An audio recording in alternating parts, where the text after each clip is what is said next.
Saudamos a todos com a paz do Senhor, desde agradecendo a Deus por essa rica oportunidade que nos concede gravando mais um vídeo para o canal.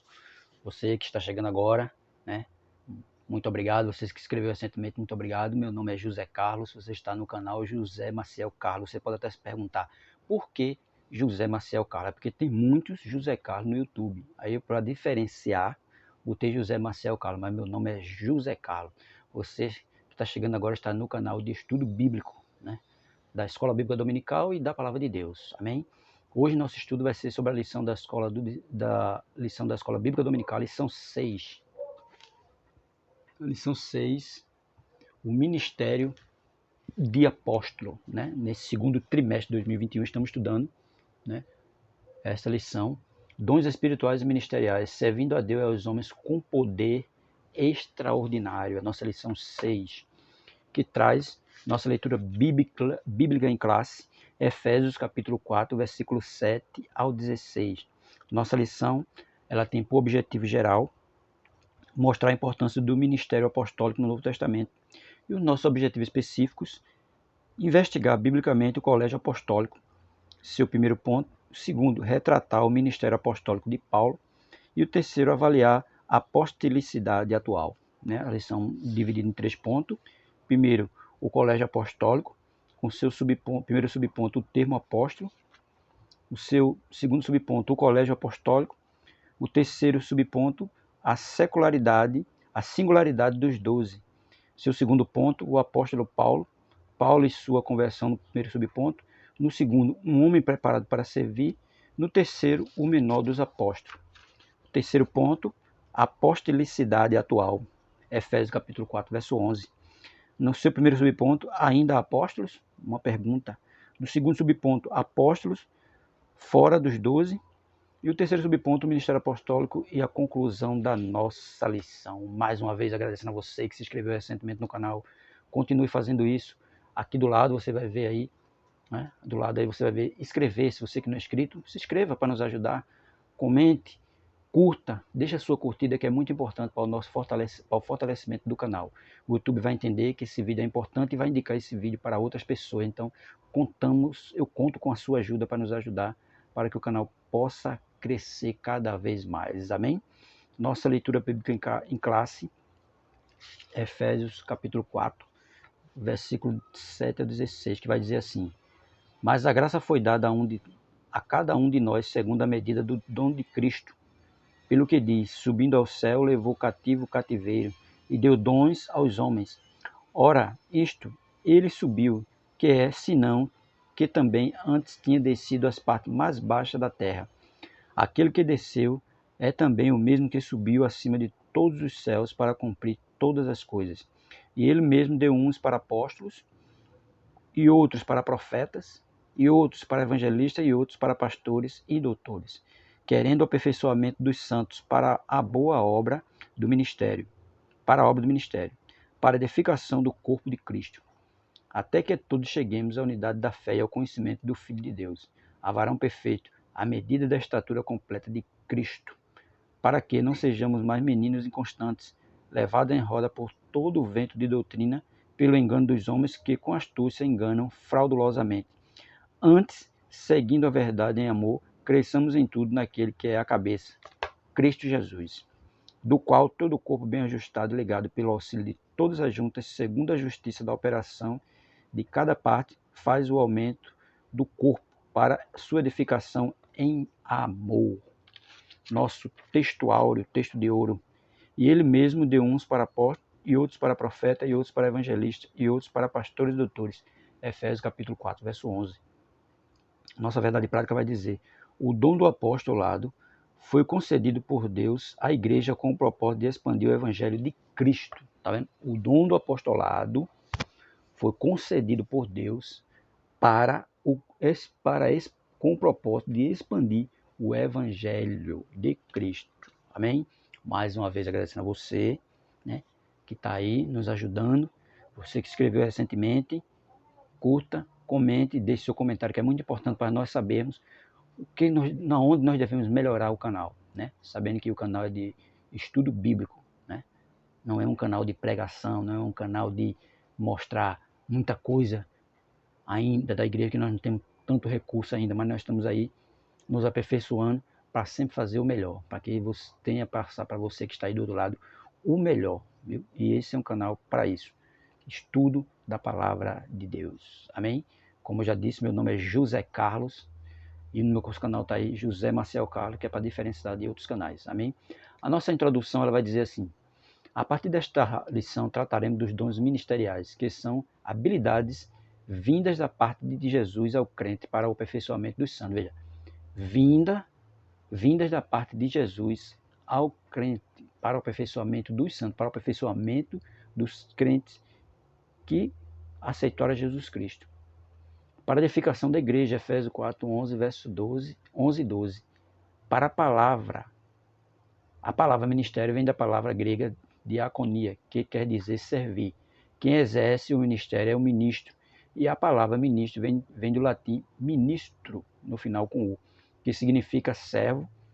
Servo, então, ministério é a vida de serviço na igreja. É quando Deus, em sua sabedoria, escolhe algumas pessoas para certas funções. Quem escolhe é Deus, não é o homem. Deus é quem escolhe. Olha, esse aqui vai ser evangelista, esse vai ser doutor, esse vai ser mestre. Tudo quem escolhe é Deus, né? Deus é quem escolhe, né? Não é o homem que escolhe, mas tudo é escolhido por Deus, né? Ele é quem escolhe, ele sim, mas para algumas funções, não são todos que são escolhidos. Aí diz mais: ele as chama e concede dons para um ministério específico, Tem pessoas que é só para evangelizar, tem pessoas que é só para ensinar, tem pessoas que é só para orar. E assim ele vai distribuindo os dons, né?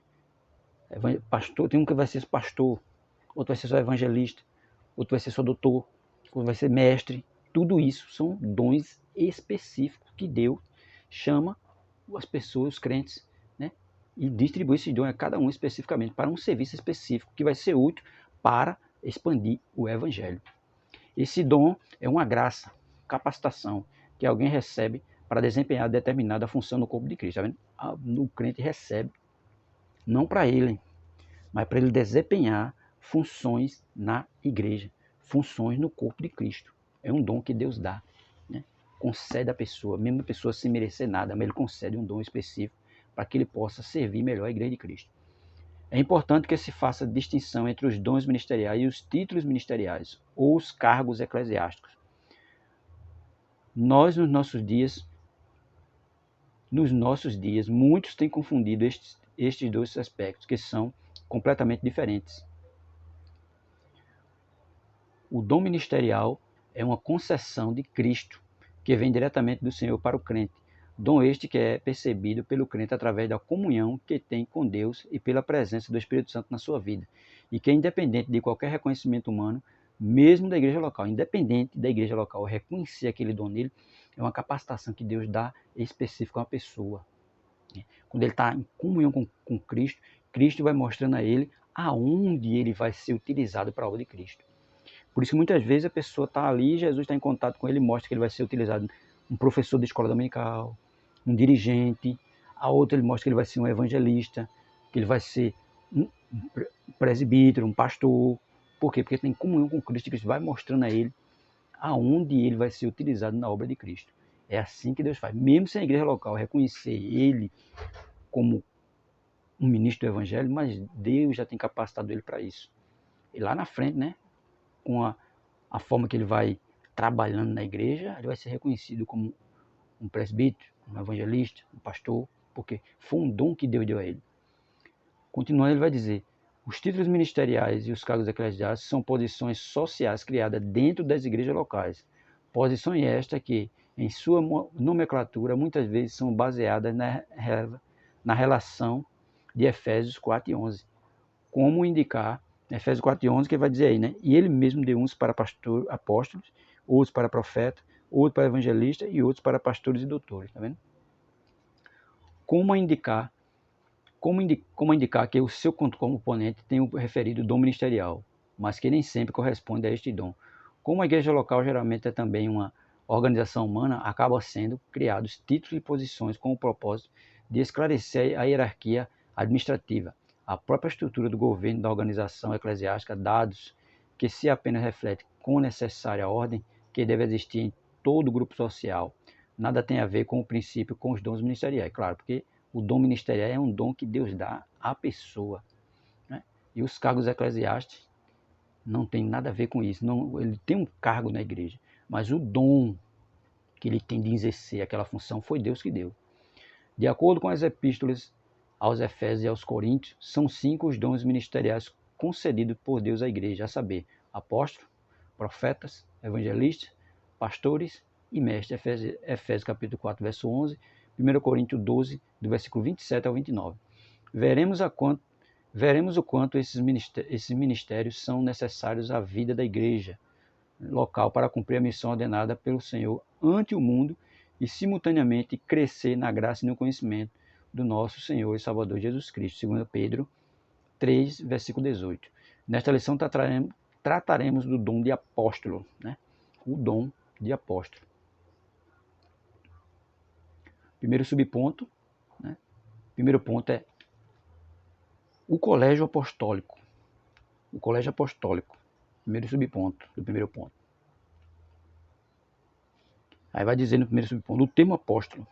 O dicionário bíblico Wycliffe informa que o termo grego apóstolos origina-se do verbo apostelen, que significa enviar, remeter. A palavra apóstolo, portanto, significa aquele que é enviado, mensageiro, oficialmente comissionado por Cristo. Ao longo do Novo Testamento, o verdadeiro apóstolo é enviado por Cristo, igualmente como o Filho foi enviado pelo Pai com a missão de salvar o pecador com autoridade, poder, graça e amor. Veja que ele é uma pessoa enviada por Jesus, como Jesus foi enviado por Deus para fazer a missão, né, de salvar a humanidade. E dessa mesma forma é o apóstolo. Ele tem a missão de salvar os pecadores e proclamar o evangelho baseado na pessoa e obra baseado em quê? Com poder, com autoridade, poder, graça e amor. O verdadeiro apostolado baseia-se na pessoa e obra de Jesus, o apóstolo por excelência.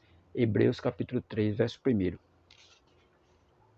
Nosso segundo subponto vai dizer assim, o colégio apostólico. Entende-se por colégio apostólico o grupo dos 12 primeiros discípulos de Jesus, convidados por ele a auxiliarem no seu ministério terreno. Veja que eles foram convidados por Cristo, né? Convidados por Cristo para andar e proclamar o evangelho de Cristo. Eles foram primeiro o quê? Aprender. Né? Eles foram primeiro a aprender com Jesus, andar ali por toda a Galiléia, por toda a Samaria, por todo canto, aprendendo com Cristo, porque Cristo saiu chamando a cada um. O Salvador os separou e nomeou.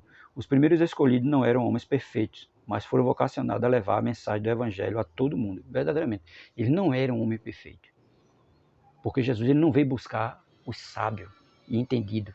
Ele veio buscar, separou aqueles que tinham pouco entendimento, ou quase nenhum entendimento, para o que? Vocacionar eles para a missão que lá na frente eles iam ter que fazer. Você vai ver aí Mateus capítulo 28, versículos 19 e 20, Marcos capítulo 16, verso 15 ao 20. De acordo com Stanley Orton, eles foram habilitados a exercer o ministério quando do estabelecimento da igreja, Atos capítulo 1, versículo 20, 25 e 26. Em outras palavras, os 12 apóstolos constituíram a base ministerial para o desenvolvimento e a expansão da igreja no mundo. Mas antes, como nos mostra a palavra de Deus, receberam o batismo com o Espírito Santo, Lucas 24, de 49, Atos 1 e 8 e Atos 2, do 1 ao 46. É claro, porque quando Jesus foi assunto ao céu, Jesus disse a ele, né? Permanecer em Jerusalém, que do alto vos serei revestido de poder. Por quê? Porque sem esse poder, eles não iam poder, né, proclamar o evangelho de Cristo. É tão tal que quando Jesus foi preso, eles o quê? Se dispersaram, né? Não ficaram ali junto com Cristo totalmente, né? Se dispersaram. Mas quando eles receberam o poder do alto, eles se dispersaram para o quê? Para pegar o evangelho com ousadia, com poder e amor, né? Que eles saíram para pregar o evangelho. Jesus disse, ficar em Jerusalém até que do alto seja vestido de poder e serei minha testemunha, né? Tanto em Jerusalém, em Samaria, até os confins da terra. Mas o quê? Quando eles foram revestidos com o batismo do Espírito Santo. Terceiro subponto vai falar a singularidade dos 12. Aqui é importante ressaltar que o apostolado dos 12 tem uma conotação bem singular em relação aos demais encontrados em Atos e também nas epístolas paulinas. Aí ele vai dizer, eles foram convocados pessoalmente pelo Senhor. Multidões seguiam Jesus por onde ele passava. Mateus capítulo 4, versículo 25, é verdade. Onde Jesus passava, sempre tinha uma grande multidão em volta de Jesus.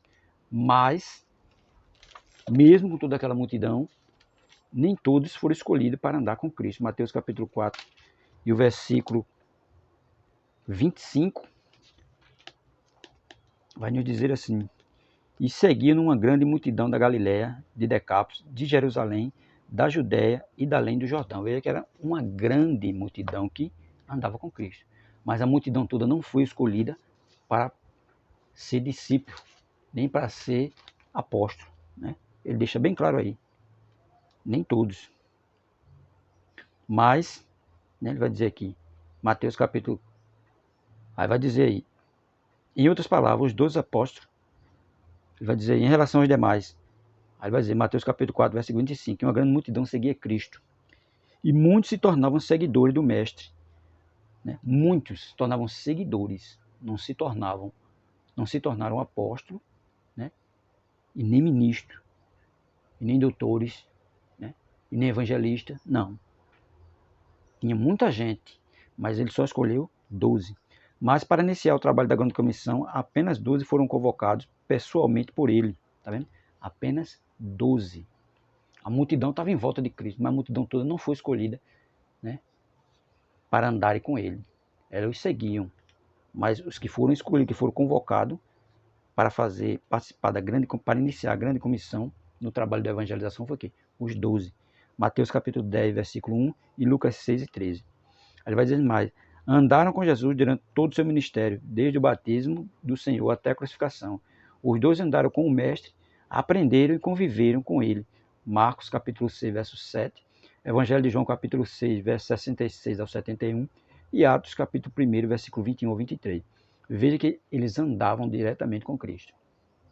E mesmo ali entre os 12, tinha 3 que eram mais íntimos de Cristo. Né? Tinha 12, mas tinha 3 que eram mais chegados. Mas eles andaram por toda ali aquela região, aprendendo, que primeiro eles foram aprender literalmente com Cristo. Né? Foram aprender literalmente com Cristo. Né? E tanto literalmente como na prática. Né? Praticaram, vendo Jesus fazer milagre, vendo Jesus curar, vendo Jesus evangelizar, vendo Jesus ensinar. Tudo isso eles aprenderam com ele. Receberam a autoridade do Senhor, Evangelho de João capítulo 20, versículo 21 ao 23. Os 12 receberam de Jesus um mandato especial para prosseguirem com a obra de evangelização. Eles foram revestidos de autoridade de Deus para expulsar os demônios, curar enfermos e pregar o evangelho à humanidade. Marcos 16, versos 17 e 18, Atos 2 e 4. Veja que eles receberam autoridade de Deus para expulsar demônios, curar enfermos e pregar o evangelho. Né? Eles receberam essa autoridade, porque eles foram os 12 escolhidos para pregar o evangelho de Cristo. Foram os 12 escolhidos para andar com ele e ver todas as suas obras. Né? O que Jesus fazia, eles aprenderam na prática. Não só literalmente, mas também na prática. O segundo ponto vai falar o apóstolo Paulo. Agora vem aquele homem que era perseguidor da igreja e passou a ser o quê? Perseguido da igreja. Né? Porque tem aqueles que perseguem crente. Mas com o passar do tempo, Jesus vai lá, salva, faz uma transformação na vida dele e ele começa a ser perseguido por amor a Cristo. Aí o nosso segundo ponto vai falar o apóstolo Paulo. Saulo e a sua conversão. O apóstolo Paulo era inicialmente chamado de Saulo. Nasceu na cidade de Tarso, capital da província romana da Cilícia, costa sul da atual Turquia. Atos capítulo 9, verso 11 e Atos 21, verso 39 e Atos capítulo 22, verso 3. Era fabricante de tendas, ofício que deve ter aprendido quando criança e adolescente em Tarso. Você vai ver 1 Tessalonicenses capítulo 2, verso 9 e Atos 18 e 3. Depois de Jesus é considerado a figura mais importante do cristianismo. Era um judeu da diáspora ou da dispensação, de uma importante e rica família hebraica tradicional. 2 Timóteo capítulo 1, verso 3, Filipenses 3 e 5, 2 Coríntios 11, 22 e Gálatas 1 e 14. Não estamos comentando todos os versículos, que é para o vídeo não ficar muito longo. Aí você em casa vai observando todos os versículos que são citados. Começou a receber desde cedo a formação rabínica, sendo criado de uma forma rígida no cumprimento das rigorosas normas dos fariseus, que era a seita, né, que era predominante no momento, naquela época. E ele era um dos fariseus. Classe religiosa dominante da época, tá vendo? E ensinado a ter o orgulho racial tão peculiar dos judeus da antiguidade. Ele era muito rígido, né, muito ortodoxo, não aceitava que outras seitas viessem, né? Só aceitava as deles. Era muito rigor o ensinamento dos fariseus daquela época. Quando se mudou para Jerusalém para se tornar um dos principais sacerdotes do templo de Salomão, deparou-se com uma seita iniciante que tinha nascido dentro do judaísmo, mas era contrária aos principais ensinos farisaicos. Veja que o cristianismo ele foi fundado dentro do judaísmo. Por quê? Porque todos, né, todos os discípulos de Cristo eram judeus, né? E tinha outros que eram gentios, né? Mas eram judeus, todos judeus. Com o passar do tempo foi que muitos gentios foram aceitando a Cristo e passaram a incorporar a igreja naquela época. Mas inicialmente eram todos judeus. Por isso que ele diz, nascida dentro do judaísmo. Quando se mudou para Jerusalém para se tornar um dos principais sacerdotes do templo de Salomão, deparou-se com uma seita iniciante que tinha nascido dentro do judaísmo. Tá? Ela nasceu dentro do judaísmo. Dentro da extrema honestidade para com a sua fé e sentindo-se profundamente ofendido com esta seita, porque ele não gostava do cristianismo. Tinha pavor. O negócio dele era querer acabar com todo mundo que se chamava cristã, começou a persegui-la, culminando com a morte de Estevão, que foi o primeiro mártir do cristianismo. Quando Estevão foi morto, Paulo estava lá, e as vestes de Estevão foram entregues a ele. Com a anuência dos principais dos sacerdotes, Saulo viajou para Damasco, atrás de seguidores do cristianismo. Na entrada desta cidade, teve uma visão de Jesus, que em espírito lhe perguntava, Saulo, Saulo, por que me persegues? Né? Ficou cego imediatamente, foi então levado para a cidade. Depois de alguns dias, um discípulo de Jesus chamado Ananias foi incumbido de orar por ele. E Ananias no começo ainda até ficou meio assim, né? Porque ele disse, Senhor, esse homem é perseguidor da igreja. Mas Jesus disse, vai lá, que ele é para mim um vaso escolhido. E Ananias foi lá, orou por ele, e ele voltou a enxergar de novo. A partir de então, se tornaria o apóstolo dos gentios, ou seja, aquele enviado para disseminar o evangelho para o povo não judeu. De perseguidor passou a ser perseguido. De Saulo, o fariseu, a Paulo, apóstolo dos gentios. Veja que o nome dele predominante era Saulo. Depois passou a ser chamado Paulo, porque Paulo era o nome romano, o nome judeu Saulo, que vem em referência ao rei Saul. E ele passou a ser chamado Paulo, nome romano, que ele tinha duas nacionalidades. A convenção de Paulo se deve apenas à graça soberana de Deus, é verdade. Foi a graça soberana de Deus que salvou a Paulo, né? A convenção dele foi através da graça de Deus. A graça divina faz com que os seres humanos sejam verdadeiramente humanos.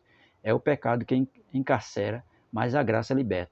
A graça de Deus nos liberta da escravidão do nosso orgulho, preconceito, egocentrismo, fazendo-nos capazes de nos arrepender e crer. Não podemos fazer outra coisa senão engrandecer a graça de Deus que teve misericórdia de um fanático enfurecido como Paulo e de criaturas tão orgulhosas, rebeldes e obstinadas como nós. Não é? Porque vê, ele teve misericórdia de Paulo, que era um fanático, enfurecido, e teve misericórdia de nós, que éramos orgulhosos, rebeldes e obstinados. Né? Por isso é a graça divina. A narrativa da conversão de Paulo mostra que antes de se encontrar com o Senhor, o então perseguidor da igreja era alguém que respirava ainda ameaças e morte contra os discípulos do Senhor. Paulo, no seu zelo religioso, apenas trazia ameaças e morte contra o próximo. O zelo religioso, sem a presença de Jesus Cristo na vida do religioso, somente redunda em ameaças e mortes. É isso. Não é de surpreender, portanto, que o zelo religioso tenha promovido mortes e tragédias ao longo da história da humanidade e continuará a fazê-lo. Inclusive o fará durante o tenebroso governo do anticristo, durante a grande tribulação. Não nos esqueçamos das palavras de Jesus. Vem mesmo a hora em que qualquer que vos matar, cuidará de fazer um serviço a Deus. João capítulo 16, verso 2. É claro, aqueles que vão perseguir a igreja vai dizer que está fazendo um serviço para Deus. vai dizer que foi Deus que mandou, né? E muitas vezes a gente vai ler a história e ver quantas pessoas foram mortas em nome de Deus. E não era Deus que estava mandando fazer aquilo. Mas a gente sabe que como é o ser humano, né? Segundo subponto vai dizer, um homem preparado para servir. Paulo estudou em uma escola de Tarso, onde teve acesso a todo o pensamento filosófico estoico que tanto lhe serviria ao longo do seu ministério. Que eu diga o seu discurso perante o Areópago, em Atenas, Atos 17, versículo 15 ao 31, e que é uma demonstração de erudição da filosofia grega. Embora tivesse nascido em Tarso e gozasse da cidadania romana, Paulo era, antes de tudo, um israelita da tribo de Benjamim, Romanos capítulo 11, verso 1. E sua erudição e inteligência foram certamente os principais motivos que o levaram a estudar a lei com Gamaliel em Jerusalém, Atos capítulo 22, versículo 3. O grande mestre fariseu, Atos capítulo 5, verso 34, Gamaliel era um grande mestre fariseu daquela época, já que tudo indica que seu pai pertencia a esta seita judaica, Atos 23, verso 6. O farisaísmo era uma seita ligada ao judaísmo que valorizava a obediência à lei e a prática dos ritos judaicos. Ela era obediente à lei e às práticas dos ritos judaicos, os fariseus. Em Jerusalém, Paulo completa a sua educação, instruindo-se na lei judaica e dela se tornando um exímio conhecedor. Ele mesmo disse que da idade dele não tinha ninguém melhor que ele. Tornou-se um religioso, quanto mais, Filipenses 3,6. Ele mesmo afirmava que em sua nação excedia em judaísmo a muito de sua idade. Também muito da idade dele, ele se excedia, era o primeiro lugar. Sendo extremamente zeloso das tradições de seus pais, Gálatas 1 e 14. Era um profundo conhecedor do Antigo Testamento, Romanos capítulo 1, verso 17, Romanos capítulo 3, versículo 4, e Romanos capítulo 5, versículo 10 a 18, e Romanos capítulo 9, versículo 6 a 33. Das tradições de seu povo, Atos 26 e 24, e da língua hebraica, Atos 22, 1 e 12. Era um grande conhecedor da língua hebraica, do grego, né? Tudo isso ele era exímio estudante e um dos melhores da época, pelo menos da idade dele. Percebemos assim nitidamente que Deus permitiu que Paulo fosse formado nas letras judaicas, gregas e romanas. Veja, ele era formado nas letras judaicas, grega e romana, para que fosse eficaz, vaso na propagação do evangelho entre os gentios a partir de sua conversão. Veja que ele era um homem totalmente preparado. Deus deixou ele estudar nas melhores escolas filosóficas da época para que isso fosse usado após a sua conversão, para que ele pudesse entrar em palácios, em sinagogas, em cidades e pregar com ousadia, porque ele tinha um entendimento, né? Tudo quanto aprendera seria utilizado no seu ministério. Eis uma demonstração cabal de que o conhecimento secular não é obstáculo, mas um auxiliar poderoso no ministério de cada cristão. E como não tem razão alguns, os inimigos do estudo, dos anti-intelectualistas, que lamentavelmente ainda existem, os milhares nas igrejas locais, né? Tem pessoas que não querem aprender. Ele acha que aprender não vai ser útil, mas é, especialmente para a propagação do evangelho. Se o estudo secular fosse um mal, um entrave na obra do Senhor, por que Deus teria preparado durante décadas o apóstolo Paulo? Não é para que Deus ia preparar ele?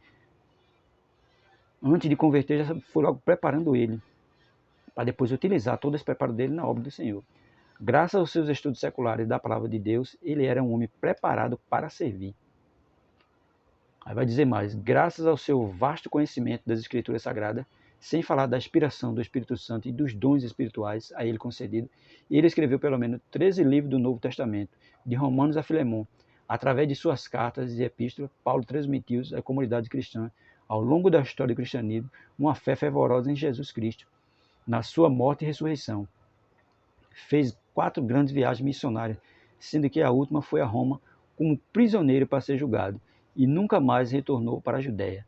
No ano 68 d.C., foi morto pelas legiões romanas nas perseguições a cristãos instauradas por Nero, depois do grande incêndio de Roma, na antessala do martírio. Ele não reclamou de sua fádica situação, mas proclamou uma das frases de vitória mais lindas do Novo Testamento: combati o bom combate, acabei a carreira e guardei a fé. 2 Timóteo capítulo 4, verso 7.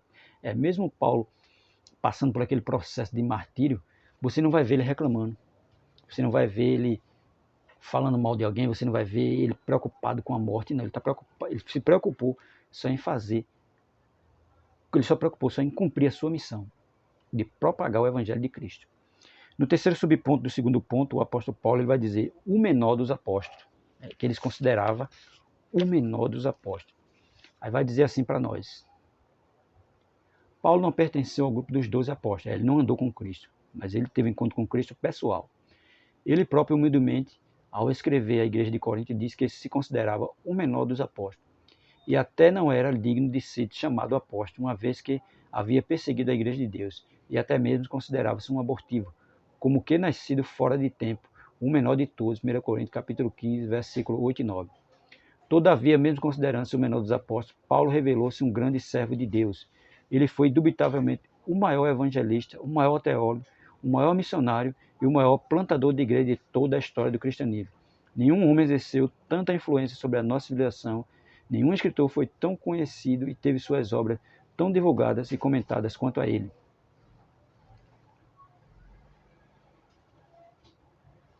Embora tenha vivido sob fortes pressões internas e externas, Paulo não deixou jamais sua alma ficar amargurada. Ele foi o maior bandeirante do cristianismo, seu arauto mais eloquente, seu embaixador mais ilustre, pregou com zelo aos gentios e aos judeus nas escolas, cortes, palácios, sinagogas, praças e prisões.